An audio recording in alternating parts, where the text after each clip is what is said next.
60টা জিনিস মানুষ মরে যাওয়ার পরে তার কবরে পৌঁছতে থাকে।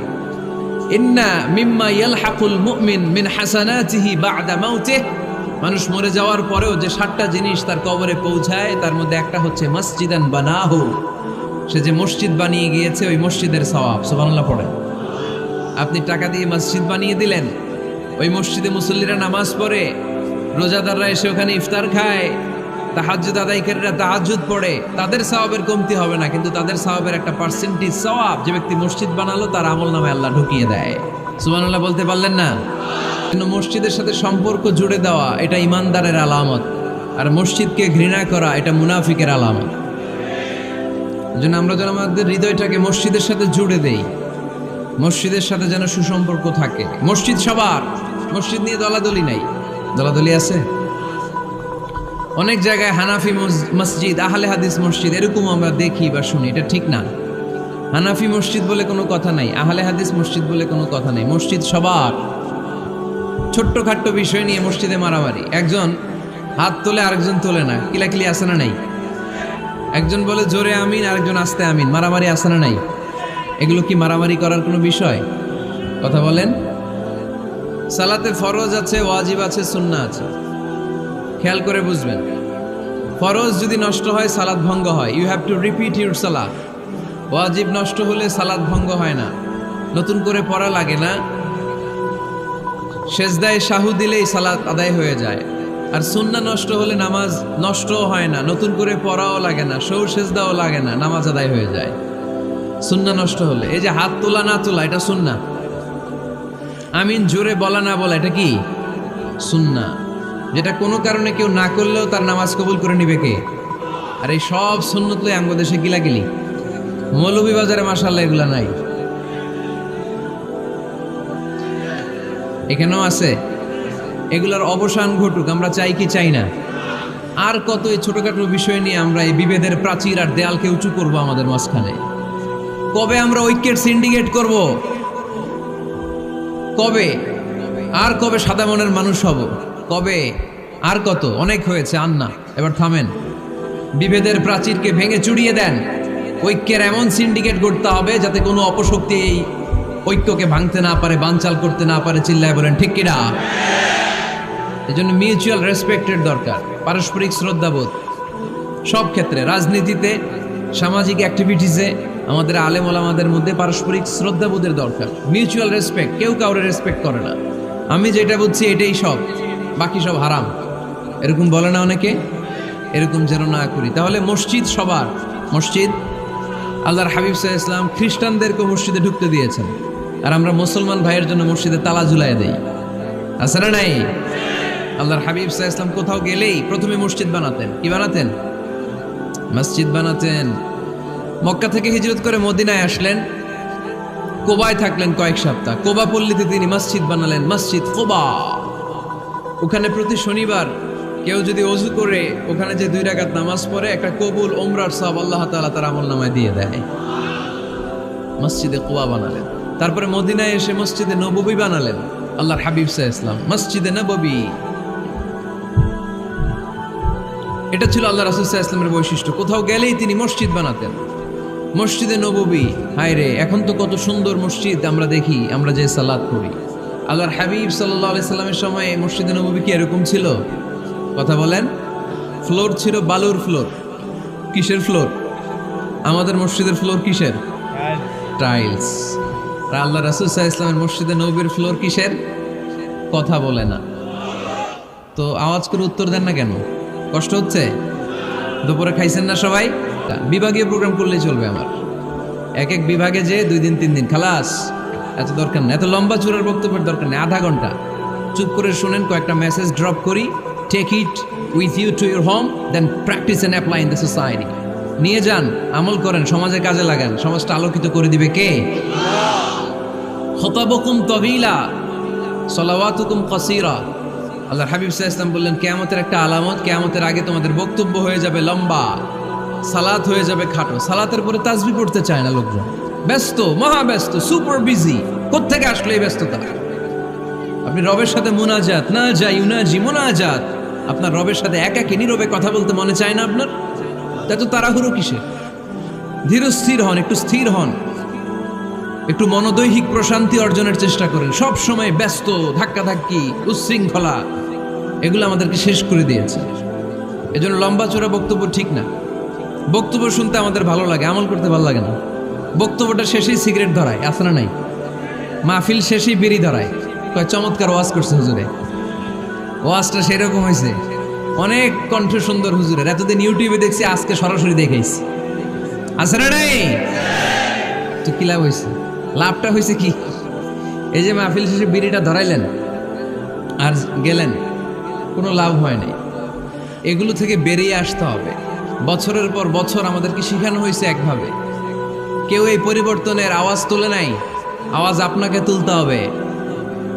আওয়াজ তোলার জন্য এত মানুষ লাগে না, আপনি একাই যথেষ্ট। আপনি দাঁড়ান না সামনে, দেখবেন আপনার সামনে কেউ টিকে থাকতে পারবে না, ঠিক কিনা? কিন্তু আপনার শক্ত সিদ্ধান্ত লাগবে, পরিবর্তনের জন্য শক্ত মানসিকতা লাগবে যে আমি পরিবর্তন করতে চাই। We have to change. যুগ জামানা পাল্টে দিতে চাই না অনেকজন। এক মানুষই আনতে পারে জাতির জাগরণ। এক মানুষই বিপদকালে বাঁচায় কাফেলায়, ক্ষুদ্র ডিঙ্গি বাঁচায় জাহাজ অসীম দরিয়ায়। এজন্য আপনার শক্ত সিদ্ধান্ত পারে আপনার মৌলভীবাজারটাকে দেশের শ্রেষ্ঠ জেলা, শ্রেষ্ঠ থানা হিসেবে আল্লাহর কাছে কবুল করতে, ঠিক কিনা? Times a day will be shorter. কিয়ামতের আগে বক্তব্য লম্বা, নামাজ খাটো, তাসবিহ পড়ে না, ব্যস্ত, মহাব্যস্ত। এই মহাব্যস্ততা ছাড়েন, কোরআন সুন্নাহর দিকে ফিরে আসেন। বরকত দিবে কে? বিশ্বনবীর মসজিদে নববীর ফ্লোর বালুর ফ্লোর ছিল, আমাদের ফ্লোর টাইলস। আল্লাহর হাবিব সাল্লাল্লাহু আলাইহি ওয়াসাল্লামের মসজিদে বালি নিচে, এই বালিতেই নামাজ পড়তেন। বৃষ্টি হলে কাদামাটি হয়ে যেত, কাদামাটিতেই সেজদা করতেন। সেজদা করলে কাদার মাটি আল্লাহর হাবিব সাল্লাল্লাহু আলাইহি ওয়াসাল্লামের নাকে আর কপালে লেগে যেত। তিনি সালাম ফিরিয়ে সাহাবাদের দিকে মুখ ফিরিয়ে বসলে দেখতেন প্রতিটা সাহাবীর নাকে আর কপালে কাদা আর মাটি মিশে আছে। তার মানে প্রিয় নবী সাল্লাল্লাহু আলাইহি ওয়াসাল্লামের মসজিদে নববী ছিল কাঁচা, কিন্তু মুসল্লি ছিল পাকা। আমাদের মসজিদগুলা হয়েছে পাকা, কিন্তু মুসল্লি কাঁচা, ঠিক কিনা? ফজরের সালাতে মানুষ নাই। ইমাম সাহেব আছেন কে কে এলাকায়? দেখি ইমাম, মসজিদের ইমাম, মাশাআল্লাহ। আপনাদের এখানে ওই মসজিদে ফজরের নামাজে কয় কাতার হয়? 5 জন 6 জন? কেনে এত কম? কেনে? হ্যাঁ, আসে না, আসতে চায় না লোকজন। এই যে 5-6 জন ফজরের সালাতে, কল্পনা করতে পারেন ফজরের সালাতে এত কম লোক? ফজরের জামাতে লোক যায় না, এটা একটা মহামারী। যেদিন ফজরের জামাতের দৃশ্য আর জুমার নামাজের দৃশ্য একরকম হয়ে যাবে, ওই দিনই বাংলাদেশে ইসলাম কায়েম হয়ে যাবে। এখন স্লোগান তুলে বিপ্লব বিপ্লব, ইসলামী বিপ্লব।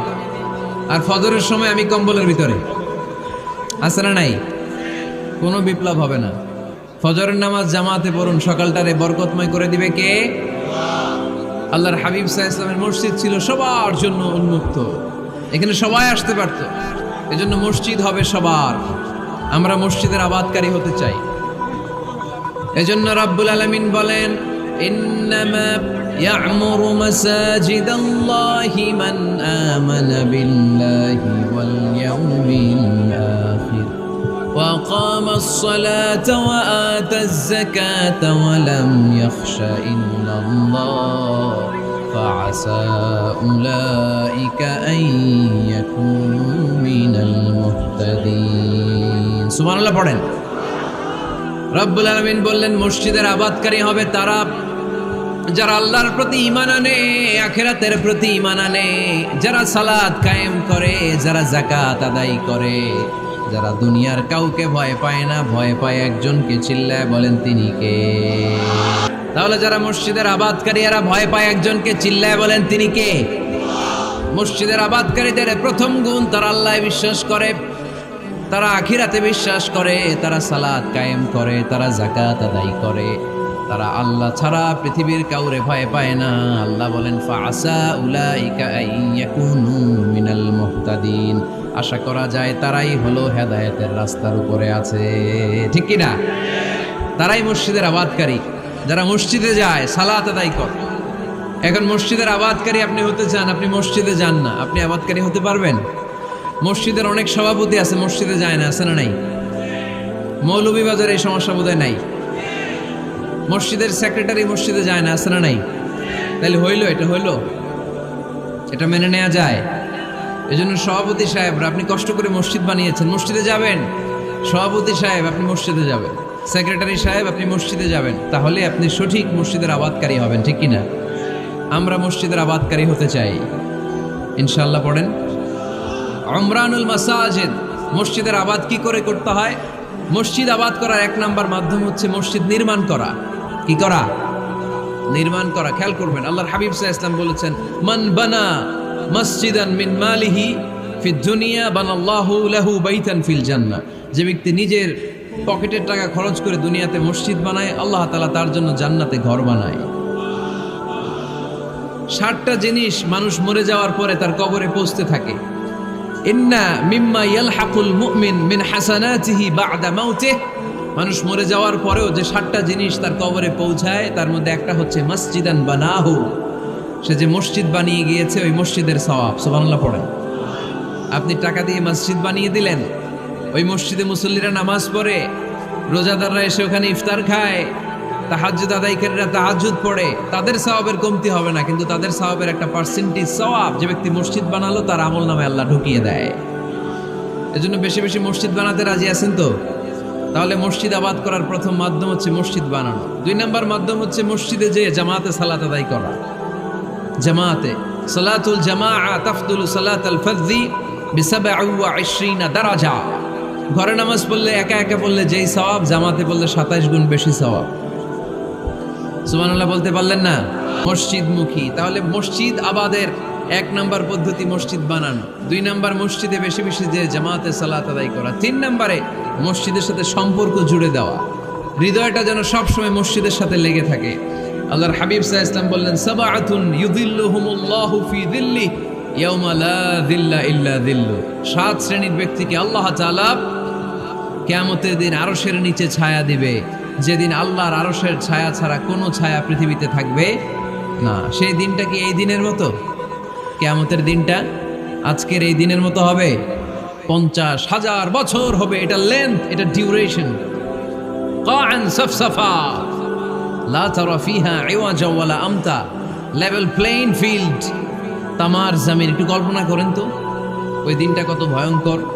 বাবা ছেলেরে চিনবে না ওই দিন, ছেলে বাবারে চিনবে না, স্ত্রী স্বামীকে চিনবে না, স্বামী স্ত্রীকে চিনবে না, পীর সাহেব মুরিদ চিনবে না, মুরিদ পীর সাহেবকে চিনবে না, নেতা কর্মীকে চিনবে না, কর্মী নেতাকে চিনবে না।